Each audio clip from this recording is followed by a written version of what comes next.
Sa gabi ng kasal, kinakabahang itinaas ng lalaki ang belo ng nobya. Sa hindi inaasahang pagkakataon, sobrang pangit ng mukha ng nobya.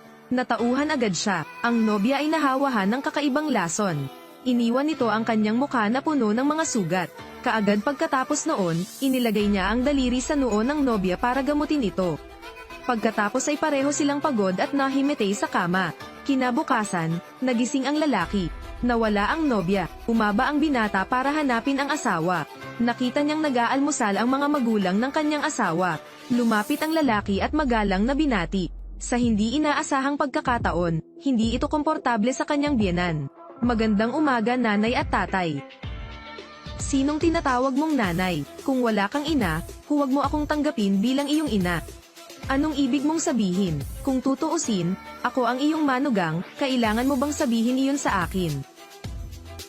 Hindi ka karapat dapat